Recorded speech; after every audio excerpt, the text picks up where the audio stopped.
Saudara-saudari terkasih dalam Kristus, hari ini Minggu 9 Maret 2025, Pekan Prapaskah pertama tahun C. Bacaan dibawakan oleh Patricia Yuwono dan M.A. Nini Intri. Mazmur dilantunkan oleh Agustinus Ronald dan renungan ditulis oleh Nikolaus Cipto. Selamat menekuni Sabda Allah. Mari berziarah dalam pengharapan untuk dunia yang lebih baik.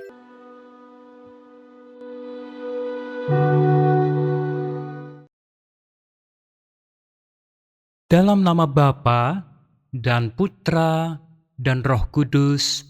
Amin. Allah Bapa yang Maha Kasih, kami sungguh bersyukur atas anugerah kehidupan yang kami terima dari-Mu ya Bapa. Dan kami juga bersyukur atas segala pendukung kehidupan kami yang telah Engkau ciptakan dan tersedia di sekeliling kami, seperti udara yang kami hirup, sinar matahari, dan masih banyak lagi. Kami juga bersyukur karena di sekeliling kami telah diperlihatkan keteraturan hukum alam yang begitu luar biasa, yang bahkan teknologi dan ilmu yang kami kembangkan sampai saat ini tetap saja belum bisa menguraikan dan memahami semua ciptaan-Mu. Semua itu membawa kesadaran pada kami bahwa kami harus selalu rendah hati dan tunduk di hadapan Engkau, karena semua yang ada pada diri kami dan sekeliling kami adalah ciptaan-Mu dan tersedia agar bisa kami lihat betapa teguh peraturan-Mu dan betapa besar kuat dan kuasa-Mu. Bapa, kami sungguh bersyukur kami ada di tengah-tengah kebesaran dan kemuliaan-Mu itu. Doa ini kami hunjukkan dengan perantaran Putra-Mu yang terkasih, Tuhan kami, Yesus Kristus. Amin. Bacaan dari Kitab Ulangan, bab 26, ayat 4 sampai 10. Pada waktu itu, Musa berkata kepada bangsanya tentang hal ikhwal persembahan. Katanya, "Imam harus menerima bakul dari tanganmu dan meletakkannya di depan mezbah Tuhan Allahmu. Kemudian, engkau harus menyatakan di hadapan Tuhan Allahmu begini: Bapakku dahulu seorang Aram, seorang pengembara. Ia pergi ke Mesir dengan sedikit orang saja dan tinggal di sana sebagai orang asing. Tetapi di sana ia menjadi suatu bangsa yang besar, kuat, dan banyak jumlahnya. Ketika orang Mesir menganiaya dan menindas kami, dan menyuruh kami melakukan pekerjaan yang berat, maka kami berseru kepada Tuhan, Allah nenek moyang kami. Lalu Tuhan mendengarkan suara kami. Ia memperhatikan kesengsaraan, kesukaran, dan penindasan terhadap kami. Lalu dengan tangan yang kuat dan lengan yang teracung, dengan kedahsyatan yang besar, dan dengan tanda serta mukjizat-mukjizat, Tuhan membawa kami keluar dari Mesir. Ia membawa kami ke tempat ini dan memberikan kepada kami negeri ini, suatu negeri yang berlimpah-limpah susu dan madunya. Oleh sebab itu, di sini aku membawa hasil pertama dari bumi yang telah Kau berikan kepadaku, ya Tuhan." Demikianlah sabda Tuhan.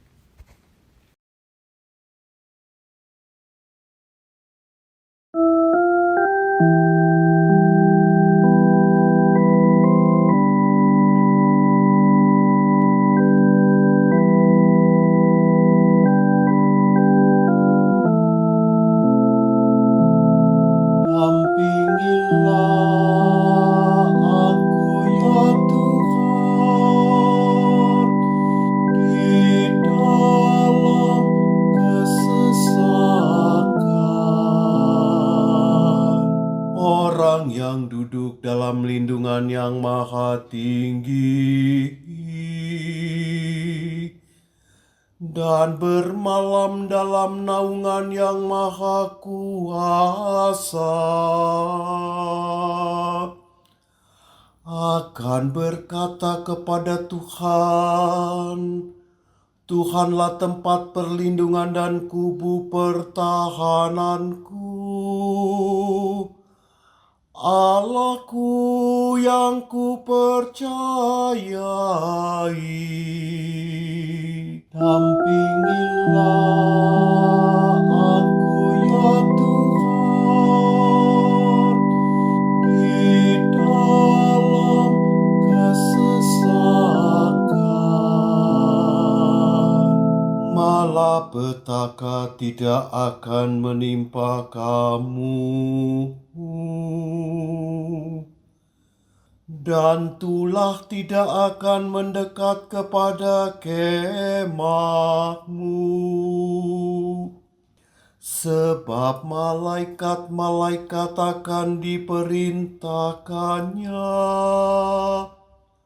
untuk menjaga engkau di segala jalanmu. Dampingilah aku ya Tuhan, di dalam kesesakan. Mereka akan menatang engkau di atas tangannya, supaya kakimu jangan terantuk pada batu. Singa dan ular tedung akan kau langkahi, anak singa dan ular naga akan kau injak. Dampingilah aku ya Tuhan, di dalam kesesakan.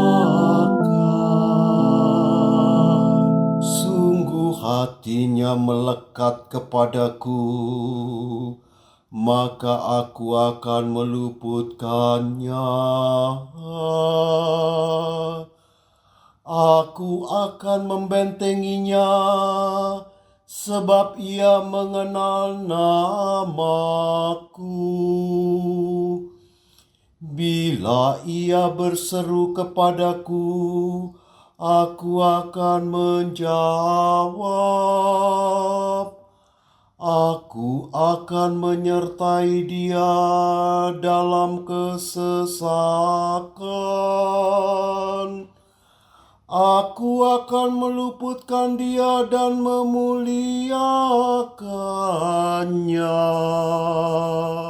Dampingilah aku ya Tuhan, di dalam kesesakan.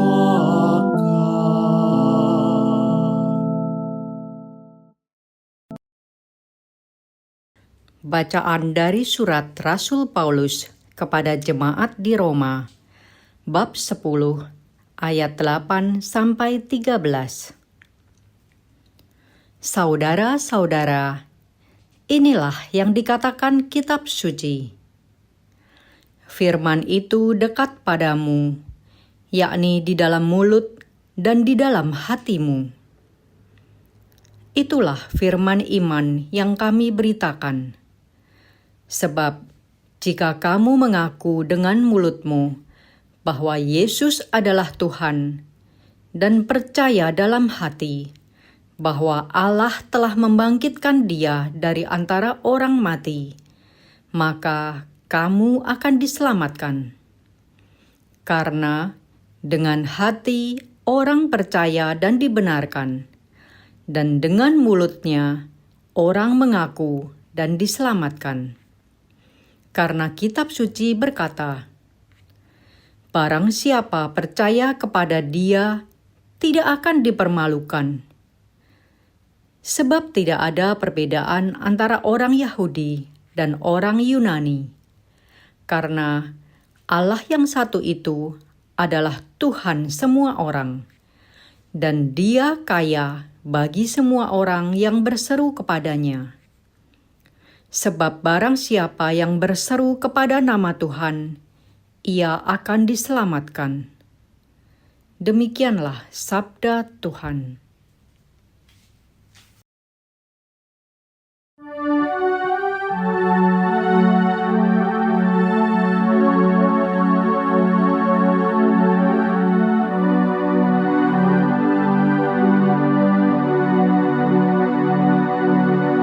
Terpujilah Kristus Tuhan, Sang Raja kemuliaan kekal.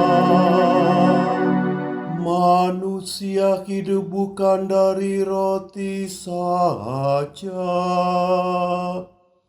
tetapi dari setiap firman yang keluar dari mulut Allah. Terpujilah Kristus Tuhan, Sang Raja kemuliaan kekal.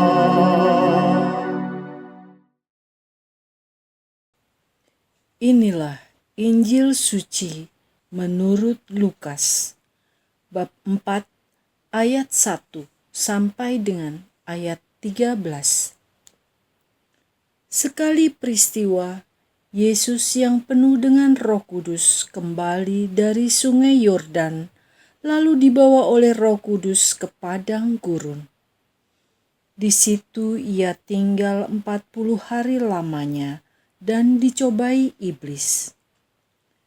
Selama di situ, Yesus tidak makan apa-apa, dan sesudah waktu itu, ia lapar.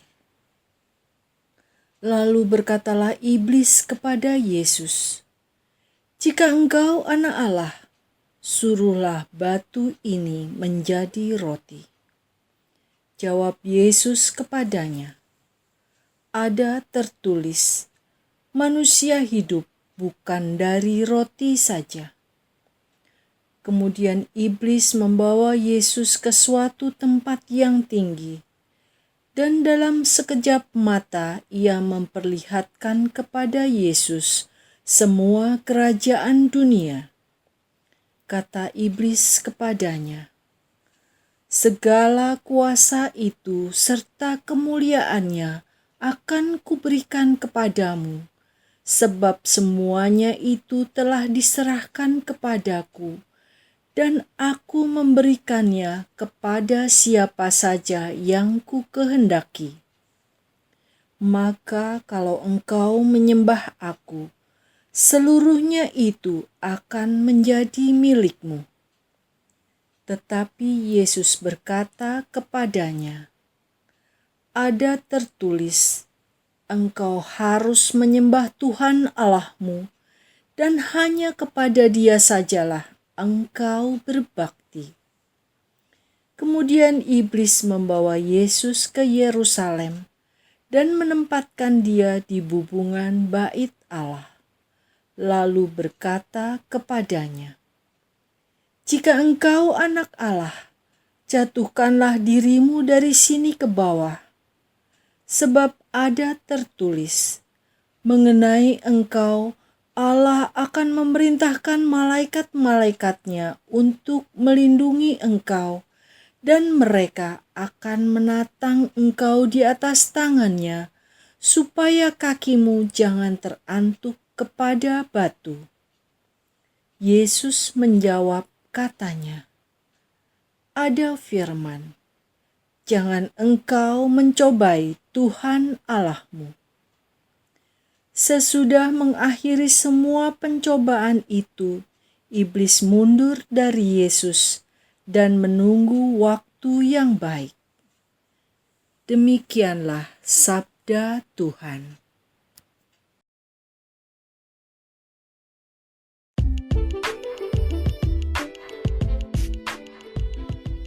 Janji suci dengan Allah. Renungan dibawakan oleh Nikolaus Cipto.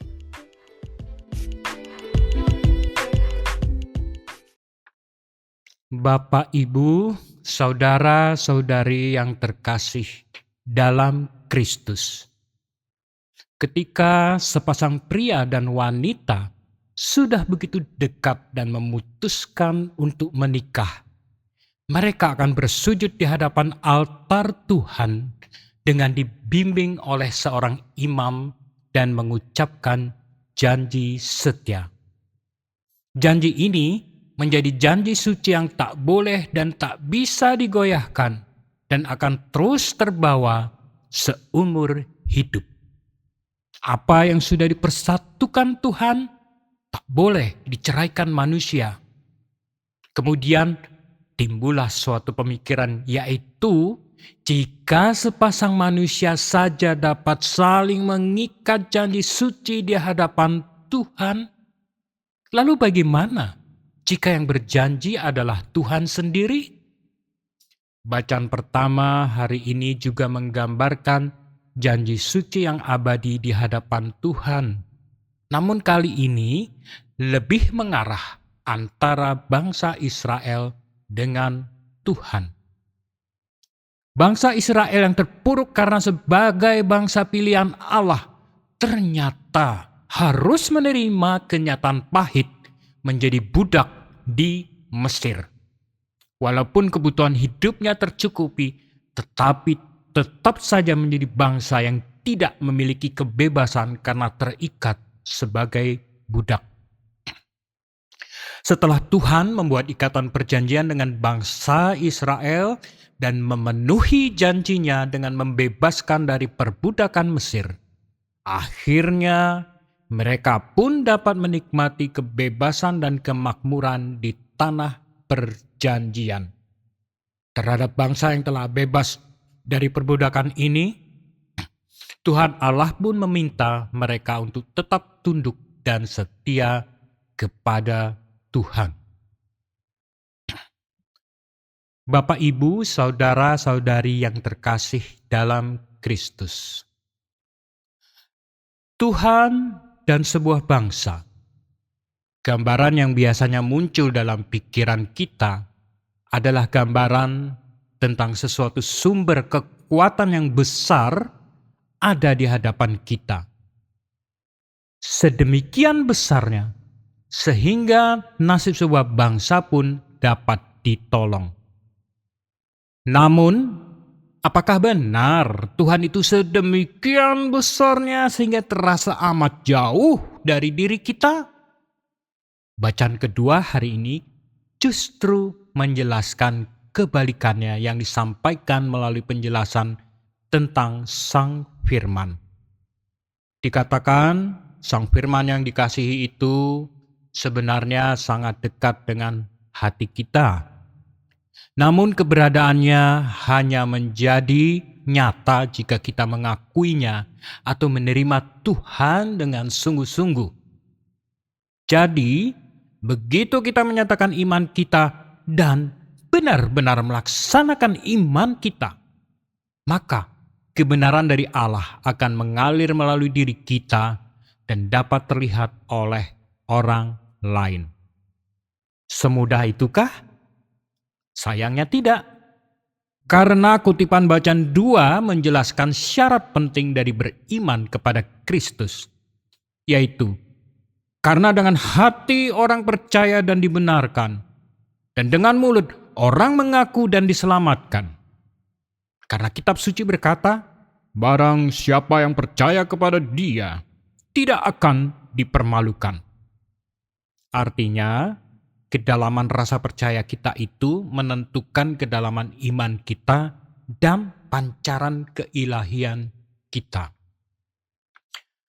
Bapak, Ibu, saudara-saudari yang terkasih dalam Kristus, kebesaran Tuhan yang dapat membebaskan bangsa Israel dan kedekatan Tuhan dengan kita melalui dekatnya Sang Firman dengan hati kita bukan menunjukkan pertentangan, tetapi sebenarnya menunjukkan betapa luar biasanya kasih Tuhan Allah. Allah yang begitu besar dan mulianya ternyata berkenan untuk mendekatkan Sang Firman ke hati kita. Sekaligus ini juga menunjukkan janji suci antara Tuhan dan kita adalah dasar dari dekatnya Sang Firman di hati kita. Kita semua mengetahui bagaimana bangsa Israel yang sebenarnya telah terikat janji suci dengan Tuhan ternyata amat tidak konsisten dan sangat sering menunjukkan mereka meninggalkan ajaran dan kehendak Tuhan. Itulah awal dari banyaknya peristiwa kehancuran yang dialami bangsa Israel. Untuk menjaga diri kita agar tidak mengalami murka Allah akibat kurang teguh dalam menjaga janji suci dengan Allah, bacaan Injil hari ini memberi 3 petunjuk penting, yaitu: pertama, tidak berkehendak mendekati Allah hanya demi memenuhi kebutuhan duniawi. Dalam bacaan Injil dilambangkan dengan roti. Kemudian, tidak berkehendak mendekati Allah hanya demi mendapatkan kemuliaan atau kekuasaan duniawi. Dalam bacaan Injil dilambangkan dengan memperlihatkan seluruh kemuliaan duniawi dari tempat yang tinggi.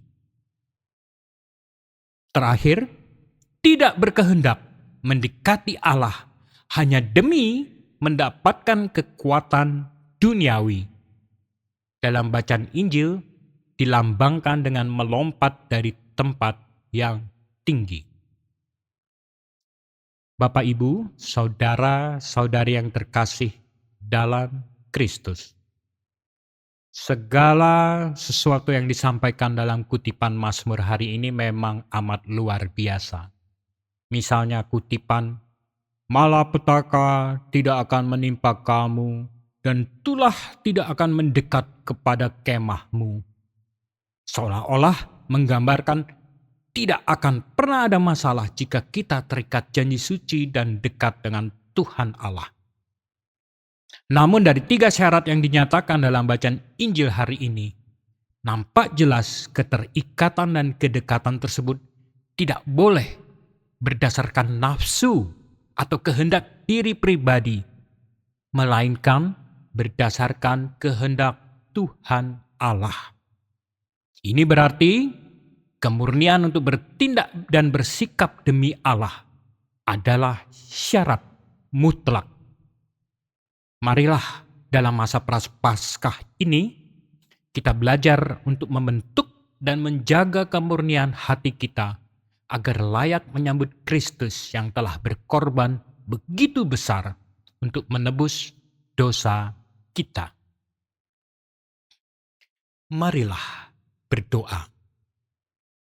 Tuhan Allah yang Maha Besar, Maha Kuasa, dan Maha Pengasih, kami sungguh bersyukur karena Engkau sekaligus juga begitu dekat, karena firman-Mu yang begitu dekat di hati kami. Kasih dan karunia-Mu bagi kami begitu nyata dan dekat. Semoga dengan berkat dan karunia-Mu, kami mampu menjaga kemurnian hati kami dalam bekerja atau berkarya demi nama-Mu, agar kami tetap layak menikmati dan menjaga janji suci dari-Mu. Ajarilah kami ya Tuhan, untuk dapat selalu melepaskan diri dari nafsu atau kehendak diri pribadi dan lebih mengutamakan kehendak-Mu. Doa ini kami hunjukkan dengan perantaran Putra-Mu yang terkasih, Tuhan kami, Yesus Kristus. Dalam nama Bapa dan Putra dan Roh Kudus. Amin.